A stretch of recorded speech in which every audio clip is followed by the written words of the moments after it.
Assalamualaikum warahmatullahi wabarakatuh.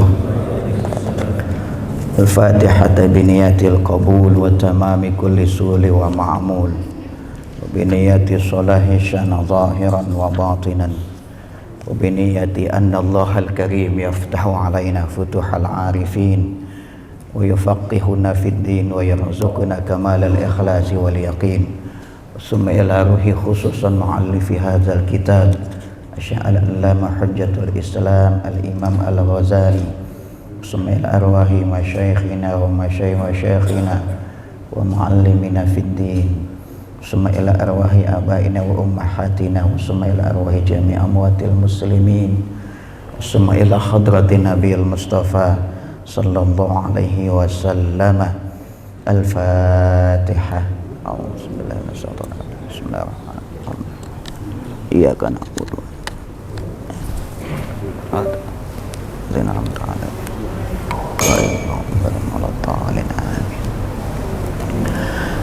Bismillah walhamdulillah wassalatu wassalamu ala rasulillah wa ala alihi wa sahbihi wa mawalah, amma ba'd.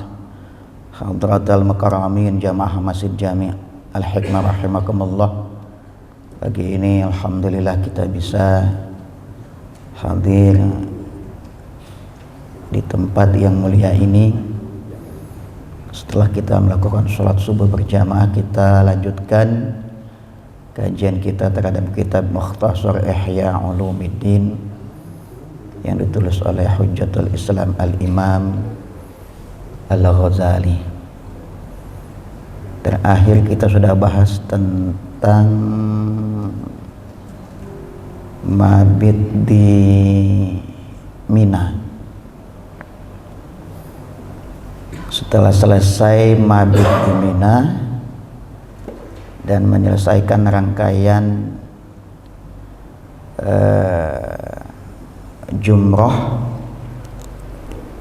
Jumratul Ula, Jumratul Wusta, Jumratul Aqabah, maka selesailah prosesi ibadah haji kita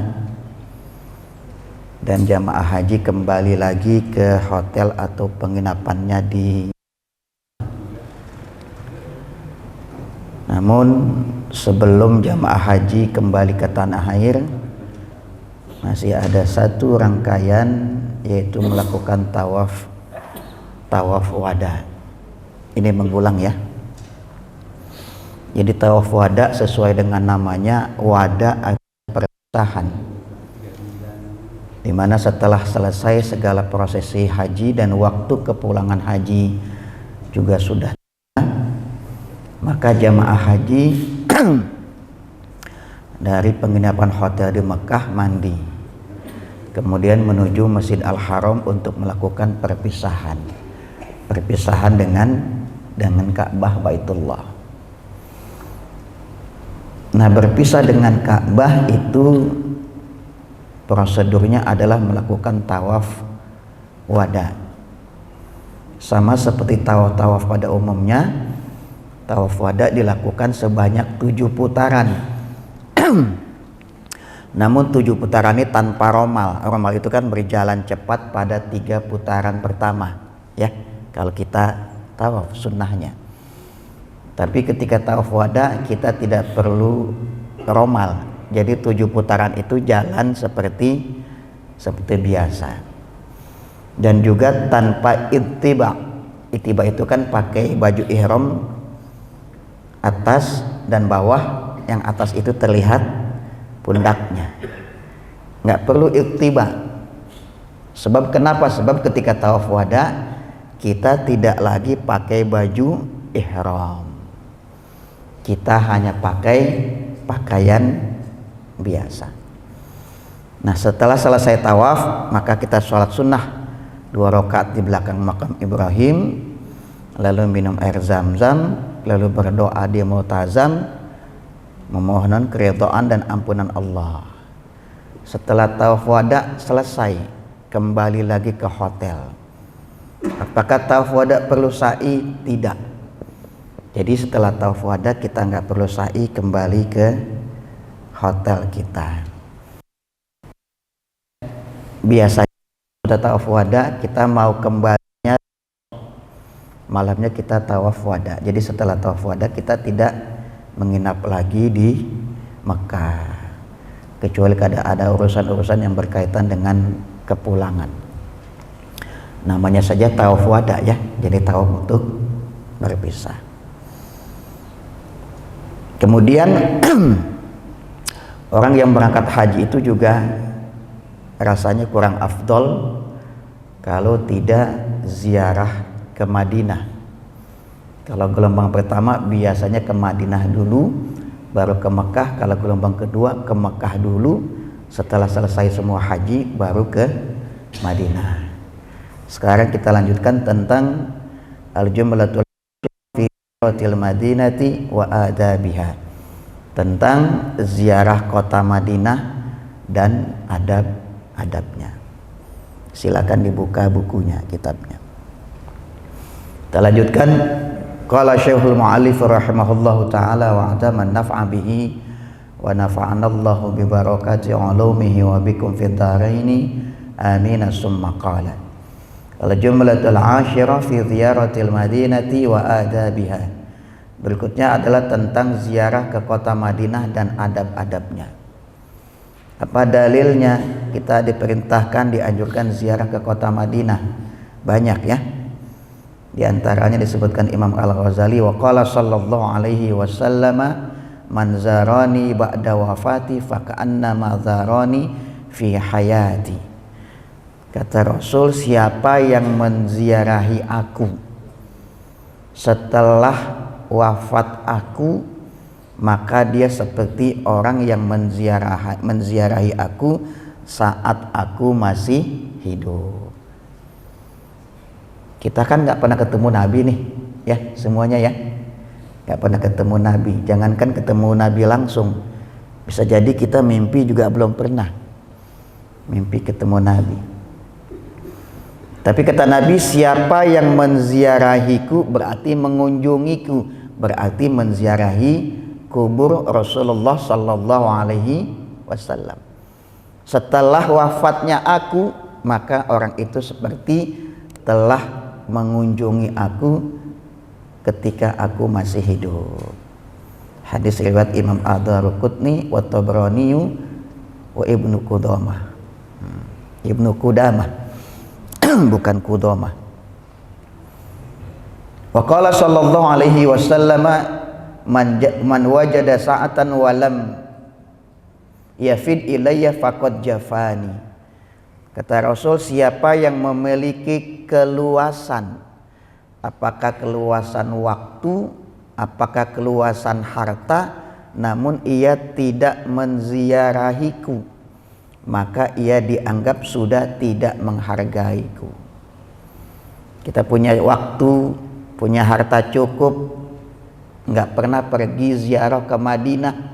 Kata Rasul, orang seperti ini faqad jafani, sudah tidak menunjukkan etika yang baik padaku. Makanya kalau kita punya uang, niatkan salah satunya untuk umroh ziarah ke Rasulullah Sallallahu Alaihi Wasallam. Beruntung yang sudah pernah umroh atau ziarah ke makam Rasulullah Sallallahu Alaihi Wasallam. Wa qala sallallahu alaihi wasallam, Rasul juga bersabda, man ja'ani za'iran la yuhimmu ila ziyarati kana haqqan alladhi an akuna lahu syafi'an. Siapa yang mendatangiku tujuannya ziarah,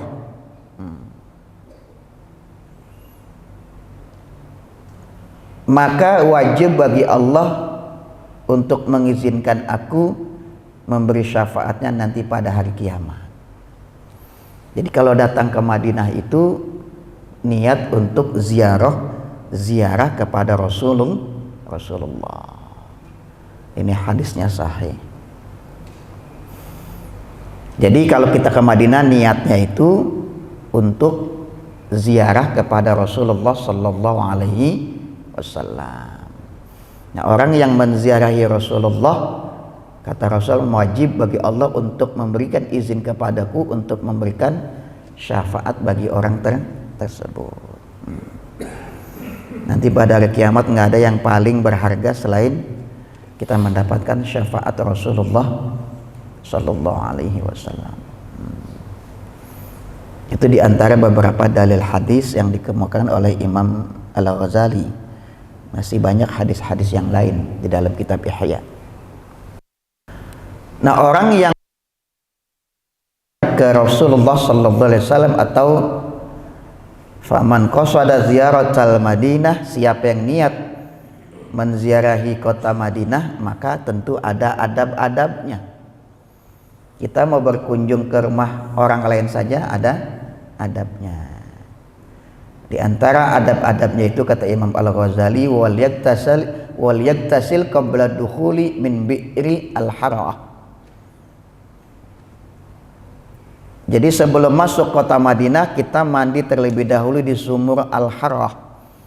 Ya, ini mungkin sulit kita lakukan ya, karena biasanya kan transportasi kita langsung, nggak mampir-mampir kemana-mana. Paling mampir di rest area untuk sekedar mungkin membeli makanan atau ke toilet. Setelah mandi, memakai wangian dan kemudian memakai pakaian yang terbaik. Jadi masuk kota Madinah pakaiannya dijaga. Jangan seperti pakaian kita di rumah atau pakaian tidur kita pakai untuk ke masjid atau untuk sholat. Makanya kita perlu tuh punya pakaian untuk sholat. Apakah koko, apakah sarung, apakah gamis. Jangan kita bangun subuh-subuh kita sholat pakai baju yang kita pakai buat tidur. Mau menghadap Tuhan kok pakai pakaian tidur dipakai untuk sholat. Begitu juga ke masjid, khuzu zinatakum inda kulli masjidin, pakailah pakaian kalian yang terbaik ketika masuk masjid. Makanya di masjid-masjid Jakarta ini mohon maaf adabnya suka dipakai tuh. Kalau Jumatan orang pakai masuk ke masjid pakai kaos, nggak berani ada di soft terdepan. Pakai kaos kayak mau mancing, kayak mau ke pasar, pakai kaos, duduk di soft terdepan. Kalau mau ke masjid pakai pakaian yang terbaik. Itu adalah petunjuk Al-Quran dan petunjuk Rasulullah Sallallahu Alaihi Wasallam. Jadi itu adabnya ya. Kita perlu punya pakaian terbaik buat ibadah, gamis, sarung atau pakaian-pakaian yang layak kita bedakan dari pakaian yang keseharian kita. Apalagi mau ziarah kepada Rasulullah Sallallahu Alaihi Wasallam. Kemudian fal yusolli ala Rasulillah Sallallahu Alaihi Wasallam katsiran fi tariqi. Jadi sepanjang perjalanan banyak bersalawat kepada Rasulullah Sallallahu Alaihi Wasallam. Salawat itu kan doa sebetulnya. Salawat itu zikir. Dan salawat itu perintahnya di dalam Al-Quran. Innallaha wa malaikatahu yusholluna 'alan nabi ya ayyuhalladzina amanu shollu 'alaihi wa sallimu taslima. Salawat itu dalilnya Al-Quran. Makanya itu kalau sudah masuk kita menuju kota Madinah banyak bersolawat kepada Rasulullah. Bahkan jamaah haji Indonesia kan viral ya. Kalau sudah masuk bandara Madinah, itu jamaah haji kita baca sholawat itu. Nah, itu termasuk menjalankan sunnah itu. Kemudian faiza waqa'a basaru ala haitanil madinati wa asjar haramu rasul faj'ali wiqanar. Naik bus transportasi udah kelihatan tuh tembok-tembok kota Madinah. Biasanya kalau malam itu kelihatan dari lampu-lampunya, udah kelihatan tuh lampu kota Madinah. Nah kalau udah mulai masuk kota Madinah dianjurkan berdoa. Di sini dikatakan Allahumma rasulik huli ayatan minar, ya Allah inilah tanah sucimu, tanah suci Rasulmu, maksudnya Rasulullah. Jadikanlah kedatanganku ini sebagai wiqayatan anin nar, wiqayatan minan nar, sebagai pelindung diriku dari api neraka. Wa amnan minal azabi wa su'il hisab, dan juga sebagai pengaman hisab nanti hari kiamat. Doa ya terserah doa apapun, yang penting doanya yang baik. Lihatlah Rasulullah, makanya ada satu adab. Dulu kan sebelum namanya Madinah, namanya Yasrib. Yasrib itu maknanya kan negatif ya, maknanya itu mencela, maknanya merendahkan. Tapi ketika Rasul hijrah namanya diganti, bukan Yasrib lagi, namanya Madinah, artinya kota yang berperadaban. Tuh Rasul ngajarin kita tuh, kita masuk Madinah karena kotanya kota berperadaban, kita pun masuk dengan adab. Jadi banyak berdoa.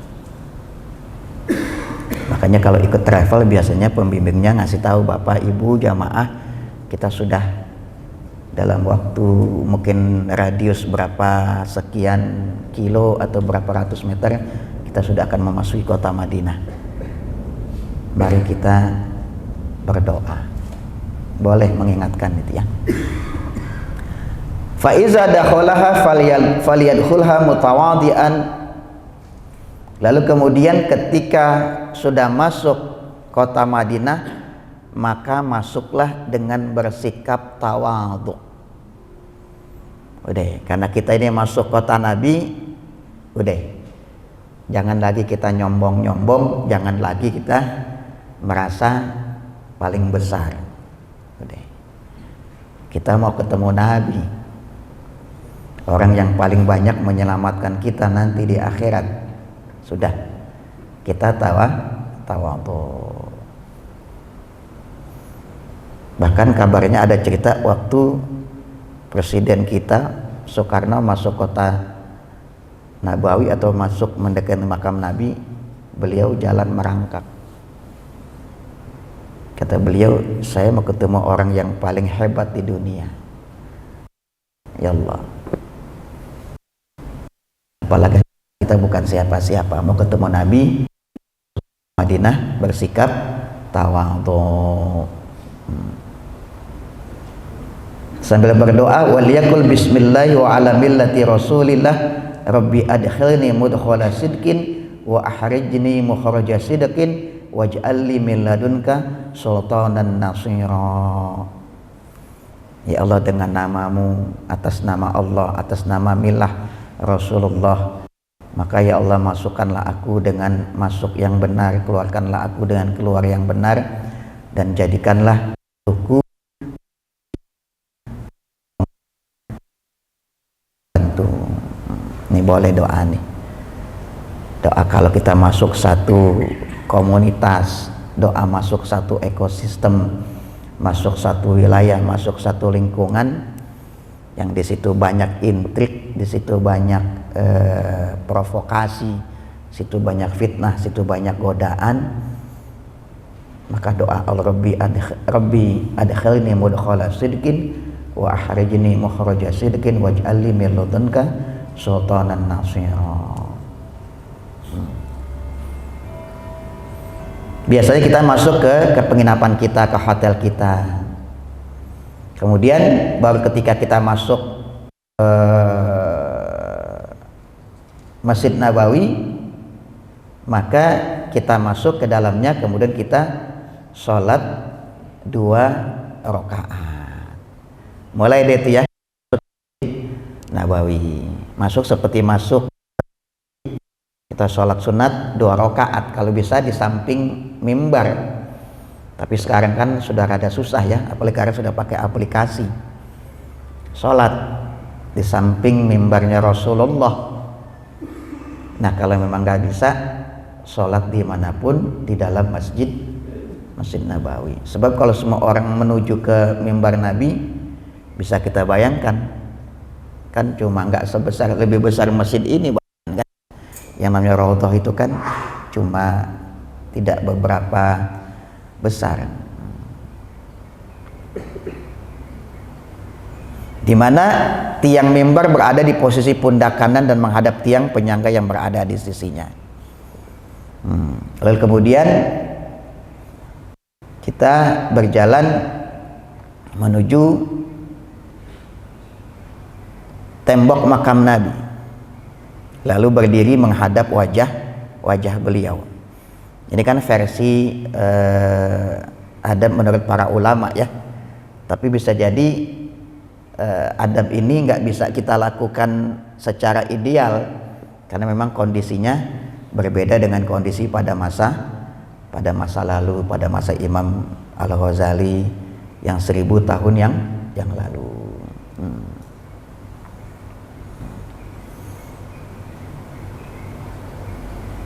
Walaysa minas sunnati wal ihrami an yamusal jidara.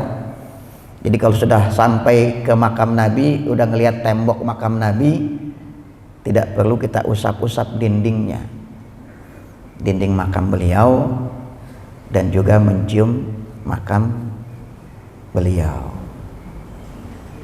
Ya bisa jadi dulu mungkin terjadi ya, kalau zaman sekarang mah nggak mungkin ya, karena kan makam Nabi sudah dijaga oleh para aparat keamanan. Jadi nggak perlu mengusap-ngusap dinding makam beliau dan menciumnya. Dulu pernah ada kisah itu, seorang ulama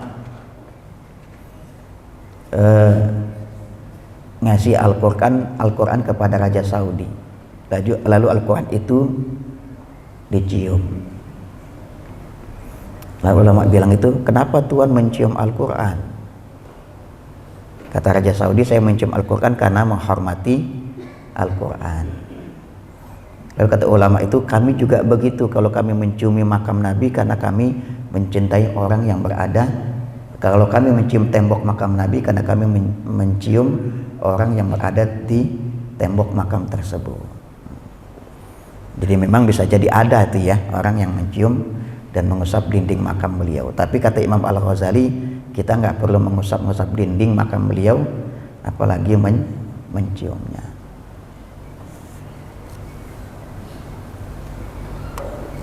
Lalu kemudian kita setelah berdiri di depan makam Nabi, maka mengucapkan salam kepada beliau. Kita ucapkan salam dengan salam yang terbaik. Di sini Imam Al-Ghazali sudah mencontohkan salam kepada Rasul. Assalamu alayka ya Rasulullah, assalamu alayka ya Nabi Allah, assalamu alayka ya Amin Allah, assalamu alayka ya Habib Allah, assalamu alayka ya Safwatullah, assalamu alayka ya Khairatullah, assalamu alayka ya Ahmad, assalamu alayka ya Muhammad, assalamu alayka ya Aqib, assalamu alayka ya Bashir, assalamu alayka ya Muddathir, assalamu alayka ya Tuhur, assalamu alayka ya Tahir, dan seterusnya. Jadi assalamu alayka, salam wahai bagimu. Padahal Rasul itu kan sudah wafat ya. Jadi domirnya langsung nih orang kedua. Sama kita berhadap-hadapan, jadi assalamu alayka. Sama ketika kita sholat atau tahiyat, assalamu alayka ayyuhan nabiyyu wa rahmatullah wa barakatuh. Wahai bagimu Rasulullah. Emangnya Rasul dengar salam kita? Kan Rasul udah wafat. Kan kita suka iseng nanya gitu ya, Rasul orang udah wafat pakai dikasih salam. Tentu kita perlu bedakan wafatnya Rasul dengan wafat kita. Sebab dalam satu hadis memang ada malaikat yang ditugaskan Allah berada di makamnya Nabi. Ini malaikat tugasnya ngapain? Tugasnya itu dia mendengarkan orang yang mengucapkan salam kepada Rasulullah, lalu itu disampaikan kepada Rasul. Ya Rasul, si fulan umatmu dari Duren Sawit, dari jamaah Masjid Al-Hikmah mengucapkan salam padamu ya Rasul, disebut nama kita. Itu ada hadisnya. Sampai seperti itu ya. Allah menugaskan malaikat untuk mendengar, mencatat siapa mengucapkan salam, lalu salam itu disampaikan kepada Rasulullah. Nah kalau jamaah haji kita biasa dikasih buku tuh, ya udah tinggal baca aja bukunya. Atau nggak bisa hafal ya sudah, assalamualaikum ya Rasulullah, assalamualaikum ya Habiballah, ya udah salam seperti itu. Makanya mengucap salam, kalau orang udah rindu sama Nabi ini biasanya mengucap salamnya nggak kuat. Dia itu mengucapkan salam sampai meneteskan air mata. Kita rindu sama Rasul ya, walaupun belum sempat ketemu. Tapi kalau orang rindu sama Rasulullah, insya Allah itu dia akan diberikan kesempatan mimpi bertemu Rasulullah Sallallahu Alaihi Wasallam.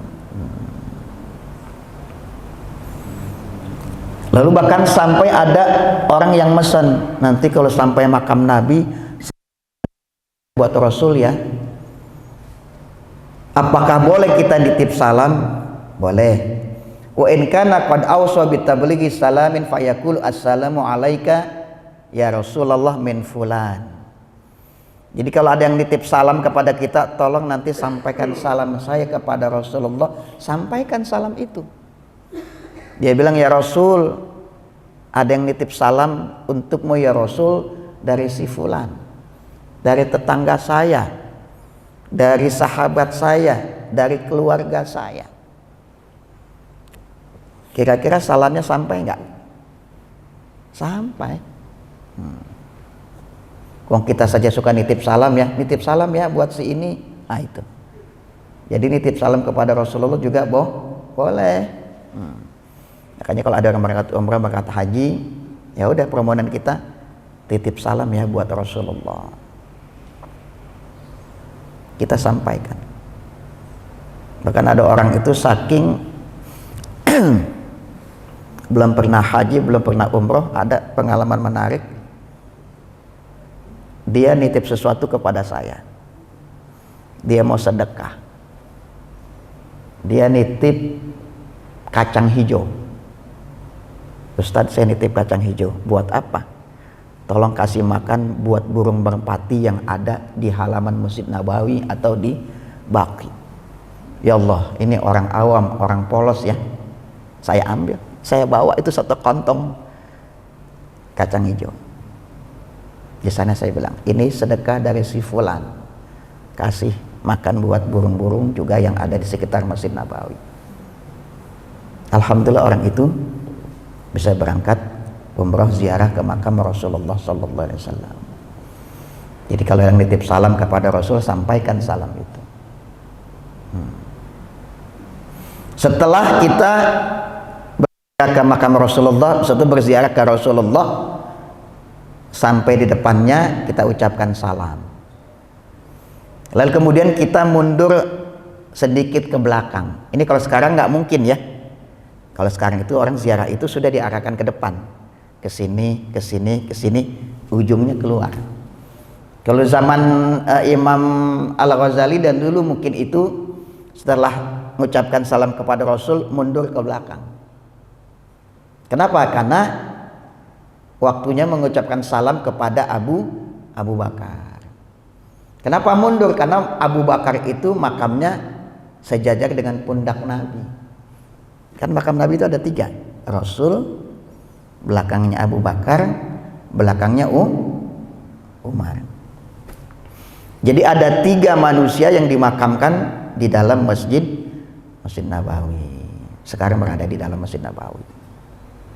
Lalu mundur lagi ke belakang lagi untuk mengucap salam kepada Sayyidina Umar. Sebab kepala Umar berada sejajar dengan pundak Abu Bakar. Jadi posisinya begini ya. Ini Rasul, ini kepala Rasul, ini pundak Abu Bakar sini, Umar di sini. Jadi itu gitu ya, menurun. Nah, zaman Imam Al-Ghazali itu mundur. Kalau sekarang nggak mungkin ya. Sekarang ya sudah.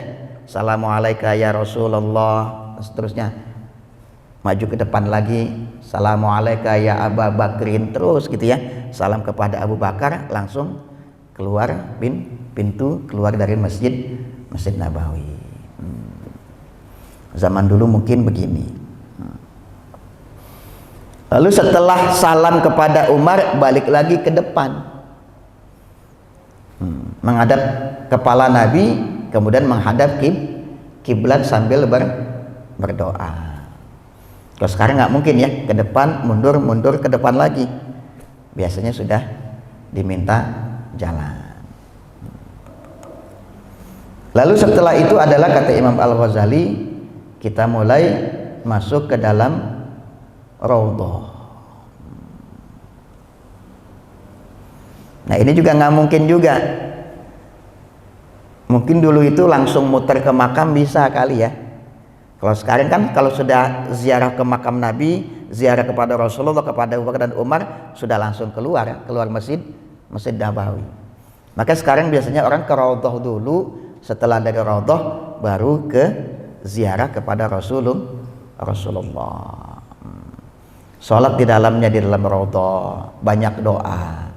Sebab raudhah itu cermin dari salah satu taman surga. Sebab memang ada hadisnya. Ma baini qabri wa mimbari raudhatun min riyadil jannah. Antara kuburku dan mimbarku merupakan raudhah, cerminan dari taman surga. Makanya kalau udah di raudhah itu kita berada di taman surga. Banyak doa, banyak baca Al-Quran, dan biasanya berebut ya. Kalau perempuan tempatnya itu tersendiri. Kalau perempuan itu malah lebih sulit, ada waktunya diatur. Kalau kaum bapak itu lebih fleksibel. Cuma memang harus antri ya.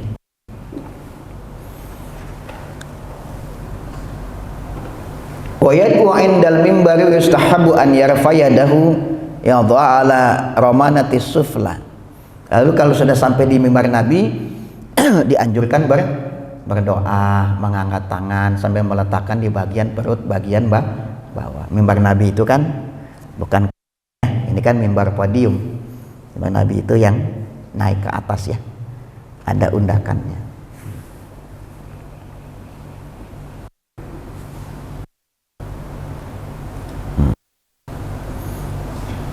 Kemudian wa yustahabu an yahruja fi yaumil khamisi fayazuru kubur syuhada'i fa sholli al ghadati fi masjid Rasulillah sallallahu alaihi wasallam. Nah, selama kita berada di Madinah, kita dianjurkan berziarah ke makam para syuhada Uhud ya, pada hari Kamis setelah sholat subuh di Masjid Nabawi. Tentu saja ini mengikuti jadwal kedatangan kita ya.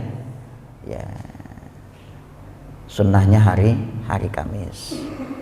Setelah sholat subuh di Masjid Nabawi itu, setelah sholat subuh ziarah tuh ya ke makam para syuhada. Misalkan syuhada Uhud. Wa yahruju ila ziyarati wa ya'udu ila al-masjidi li sholati zuhri. Nah, sebelum sholat zuhur balik lagi ke Masjid Nabawi untuk sholat zuhur. Nah, kalau ini gampang nih, bisa dipraktekkan ya. Jadwalnya memang berangkat pagi-pagi, nanti selesai sebelum zuhur masuk, kembali lagi ke Masjid Nabawi untuk sholat zuhur. Maksudnya apa? Supaya tidak tertinggal sholat berjamaah di Masjid Nabawi. Hatta la yafutahu fardatan fil jamaati fil masjidi. Wa yustahabu an yahruja kulla yaumin ilal baqi ba'da salami ala Rasulillah sallallahu alaihi wasallam. Dianjurkan tiap hari juga ziarah ke makam Baqi setelah kita ziarah kepada Rasul. Makanya pintu setelah kita ziarah ke Nabi, ziarah ke Abu Bakar, ziarah ke Umar namanya Babul Baqi. Lurus tuh, Babul Baqi lurus udah makam Baqi. Sebab di makam Baqi banyak para sahabat Rasulullah dan termasuk juga keluarga Rasulullah sallallahu alaihi wasallam dimakamkan di situ ya. Jadi ziarah ke makam Baqi.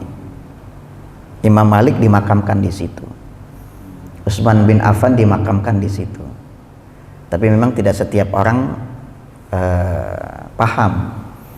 Mungkin biasanya ziarah ke makam Utsman, ya Utsman itu kan kelihatan paling di atas tuh, paling sendiri besar. Tapi makam-makam yang lain lebih-lebih makam keluarga Rasulullah biasanya itu dijaga ketat.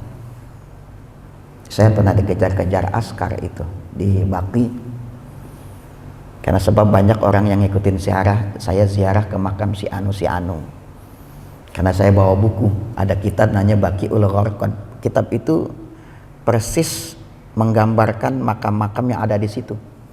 Jadi kalau bawa kitab itu udah nggak mungkin meleset, makam si Anu, makam si itu, ngikutin banyak itu. Sampai askarnya itu ngerebut kitab saya. Ditanya saya dari mana. Tapi setelah saya jelaskan, ya askarnya biasanya kalau kita paham, mungkin lebih terlihat orang yang mengerti, mereka ya sudah. Fadhol ya Syekh, katanya begitu. Ziarah tuh ya, terus ke makam Utsman, bahkan selalu saya ziarah ke makam Imam Malik, dan juga gurunya Imam Malik namanya Imam Nafi, itu bersebelahan. Dianjurkan itu ya, setiap hari setelah ziarah kepada Rasulullah, ziarah ke makam Baqi. Dulu makam Baqi itu nggak seperti sekarang, Pak. Sekarang makam Baqi itu kan rata gitu ya, cuma dikasih apa itu batu. Dulu nggak begitu, dulu itu banyak kubahnya, makamnya itu ada ininya. Kemudian dihancurkan oleh gerakan pada masa itulah ya, dihancurkan hingga sampai sekarang. Dan juga berziarah kepada Hasan bin Ali, ada juga Ali bin Husain, Muhammad bin Ali, Ja'far bin Muhammad. Ziarah ke makam Ibrahim putra Rasulullah, dan juga yusalli fi Masjid Fatimah, juga sholat di Masjid Fatimah. Ini Masjid Fatimah yang di mana? Mungkin maksudnya Masjid Fatimah yang di Khandaq. Dulu itu masih bisa dibuka. Udah 20 tahun itu ditutup. Orang kalau sudah mulai merapat-rapat ke Masjid Fatimah itu biasanya sudah banyak dilarang. Mungkin sebagian orang-orang Syiah itu suka ke situ ya. Kalau kita kan bukan ke situ maksudnya. Kita hanya untuk merapaktilasi sejarah. Masjid Fatimah di atas Masjid Ali di Khandaq itu, mungkin maksudnya yang di Khandaq ini. Dulu masih sempat dibuka sebelum jadi masjid ya. Dulu itu sempat naik atas itu, semua itu di Masjid Khandaq. Wa yazuru fi qabr Ibrahim bin Muhammad Rasulullah sallallahu alaihi wasallam bin Muhammad Rasulullah sallallahu alaihi wasallam, juga ziarah ke makam Ibrahim. Atau juga Masjid Fatimah yang ada di Baqi, wallahu alam, kita nggak tahu dulu ya. Sekarang ini kan sudah rata. Wa qabri Safiyati ammati Rasulillah sallallahu alaihi wasallam, dan juga ziarah ke makam Safiyah, bibinya Rasul. Ada Safiyah, ada Atikah. Itu ingat saya dikejar-kejar itu waktu ziarah ke Atikah, ke Safiyah. Mungkin askarnya heran, ini orang kok bisa tahu ini makamnya si ini gitu ya. Sebab saya punya kitab yang memang secara persis memotret makam yang ada di Baqi. Nah, itulah beberapa adab ziarah ke masjid ke Madinah. Nah, sebelum ditutup, ini juga menarik. Zaman sekarang kan suka posting-postingan. Ngapain sih pakai gelar-gelar haji? Itu ya. Kan kalau di medsos banyak yang begitu tuh. Bisa jadi mungkin karena kita nggak dapat ilmu yang pembanding, ngapain sih pakai gelar-gelar haji gitu ya. Ini saya bahas sedikit deh penggunaan gelar haji atau hajjah. Jadi yang kemarin mungkin dapat pemahaman nggak boleh pakai gelar haji atau hajjah setelah haji, paling tidak ini infonya sebagai pembanding. Nah, seorang mufassir, seorang ulama besar namanya Imam Syekh Muhammad Mutawalli Asy-Sya'rawi, itu menulis buku tentang haji, Al-Hajjul Akbar, itu tipis Salah satu dibahas tentang penggunaan gelar haji ya. Syekh Muhammad Mutawalli Asy'arawi ini kan sudah wafat tahun 98 ya. Jadi Syekh Mutawalli Asy'arawi disebut dengan Imamud Du'at, imamnya para dai itu Imam Asy'arawi, dan ahli tafsir abad 20. Di dalam kitab Al-Hajjul Akbar, Imam Asy'arawi ini menuliskan tentang orang yang mengkritik orang yang sudah haji pakai haji. Ini ada kan, kita suka begitu tuh, ngapain sih pergi haji pakai gelar-gelar haji gitu ya. Ternyata ini udah terjadi, kata Asy'arawi ini, ada orang tuh, Allah alam maksudnya apa, kalau orang berangkat haji pakai haji dia nggak begitu, mohon maaf, mungkin nggak suka. Kalau dia mengkritik kebiasaan kaum muslimin yang setelah melaksanakan ibadah haji menambahkan namanya dengan haji fulan, haji anu. Padahal kan kalau orang habis sholat nggak disebut musolli fulan, orang sudah zakat nggak sebut muzaki fulan. Ini persis sama tuh yang beredar itu di medsos ya. Nah, nggak ada habis sholat disebut musolli fulan, habis zakat disebut muzaki fulan.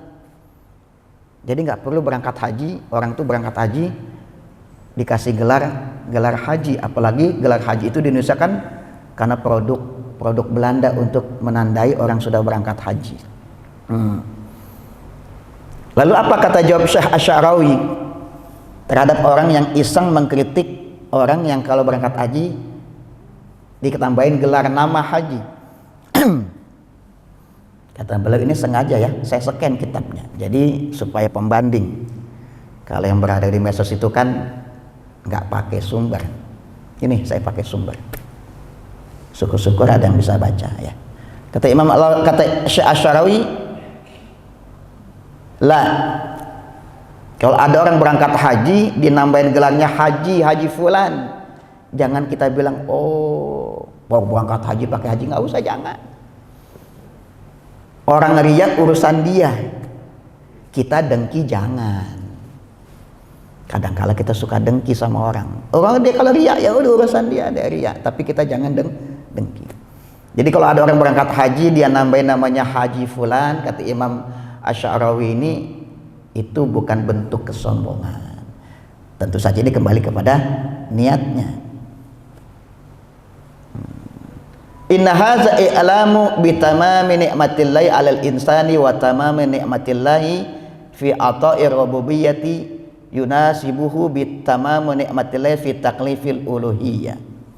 Enggak, orang yang sudah berangkat haji kalau dia mungkin tambahkan namanya haji atau kita Pak Haji, kita panggil orang berangkat haji itu sebetulnya bukan bentuk kesombongan, tapi itu bentuk pernyataan tentang sempurnanya nikmat Allah terhadap orang yang sudah berangkat haji ya.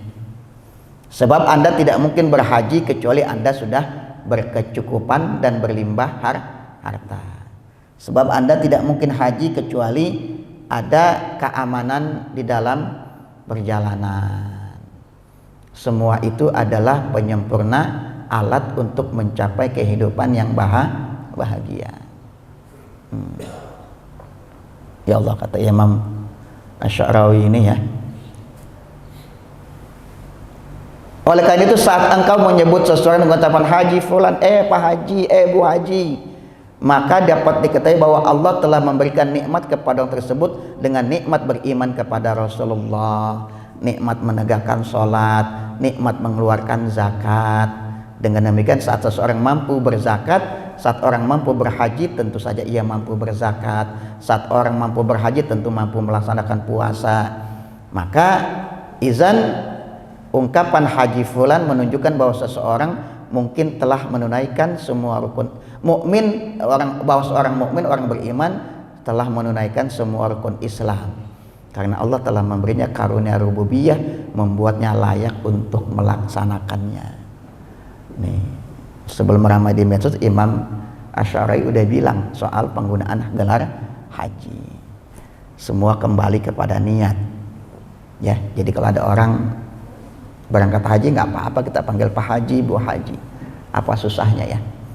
Jadi jangan-jangan bukan mereka yang riya, kita yang dengki.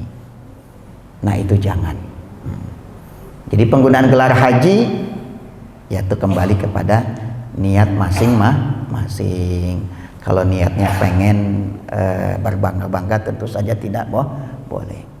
Kadang-kala orang itu kalau dia sudah disebut Pak Haji, dia malu tuh. Dia malu melakukan hal-hal yang di luar itu karena dia sudah haji. Apalagi kemana-mana sudah pakai peci, ya. Ada orang kemana itu pakai peci putih, bahkan naik mobil saja pakai sorban. Ketika ditanya, bukan niat saya dipanggil Pak Haji supaya saya di jalan ingat saya ini sudah haji. Peci saya sudah putih, udah pakai sorban supaya saya ingat, supaya nggak keluar rel. Nah, yang begini malah termasuk ibadah.